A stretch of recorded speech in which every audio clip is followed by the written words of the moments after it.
Bonjour tout le monde, j'espère que ça va bien. Qu'est-ce qu'on va faire aujourd'hui? On va faire une démonstration, comment est-ce qu'on va ouvrir et fermer un poste. Première chose qu'il faut faire, il faut vérifier s'il y a des fuites. Donc première étape, on vérifie l'état de notre tuyau.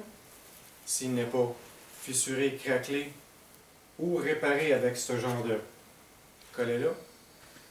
S'il est réparé avec ce type de collet-là, il faut que le tuyau soit remplacé. Ensuite de ça, on s'assure que nos détendeurs sont vraiment ouverts pour ne pas créer une pression dans nos tuyaux. Et ensuite de ça, on va ouvrir l'oxygène au maximum. Et dans ce cas-ci, c'est du propane. C'est à titre de démonstration seulement. Ça, c'est mon poste à moi personnel. Et on vérifie si on a nos pressions à nos deux réservoirs. On a de la pression dans nos deux réservoirs.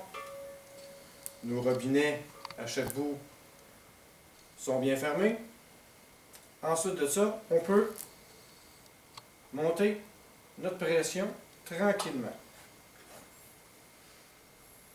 Dans ce cas-ci, je vais le monter environ à 20 PSI pour l'oxygène. Encore là, ça dépend qu'est-ce qu'on coupe et des gaz qu'on utilise. Et environ 5 PSI. Qu'est-ce qu'il apporte pour, en tout cas le propane ou acétylène, c'est la même chose. On va ouvrir ensuite nos robinets et les refermer pour purger l'air à l'intérieur. Vu que c'est l'oxycoupeur, celui-là ici reste complètement ouvert. Et lui ici, on va l'ouvrir pour ajouter éventuellement notre flamme. Ensuite de ça, on ferme tout bien étanche. Sauf celle-là, on peut le laisser ouvert. Et on va déposer par la suite. Et on va appliquer du détecteur de fuite sur chacune des connexions qu'on voit. Ici, à nos manomètres de pression, notre connexion ici. Et ensuite de ça, à nos connexions ici aussi. Au cas où que vous ne vous souvenez pas, à notre gaz acétylène ou dans ce cas-ci propane, nos connexions sont faites légèrement différentes, sont encochées un peu.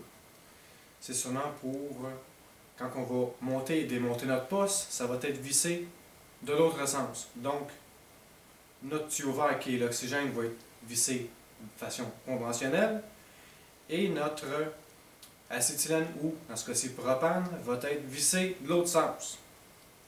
Ils sont identifiés ici et même à notre connexion, à notre réservoir, sont identifiés différemment. Par la suite de ça, quand nos tests de fuite sont faits, on n'a pas vu de bulle apparaître. On va fermer nos deux valves au complet. On va prendre note de nos pressions avant et on va venir 10 minutes plus tard. Dans ce cas-là, on a déjà fait nos tests de pression auparavant. Je sais que mes composantes ne fuient pas, mais on va comparer par la suite si nos pressions ont descendu. Si nos pressions ont descendu, ça veut dire qu'il y a encore une petite fuite. Il faudrait vérifier vraiment convenablement avec notre test de fuite, notre liquide de fuite, si on n'a pas de fuite à aucun niveau. Par la suite de ça, si on n'utilise pas le poste immédiatement, qu'est-ce qu'on va faire? C'est que nos deux valves sont fermées. On ne touche pas immédiatement nos détendeurs. On va vider nos tuyaux jusqu'à temps qu'ils soient carrément vides et toutes nos pressions devraient être éventuellement à zéro. Par la suite de ça, on va fermer tous nos robinets à notre chalumeau. On le dépose et on va pouvoir par la suite défaire chacun de nos détendeurs à zéro de cette façon-ci. Comme ça, si par accident, ça se fait démonter ou ça tombe, peu importe, notre système est protégé. Si le tuyau se fait endommager, on n'aura pas de fuite, aucun risque d'incendie ou d'explosion.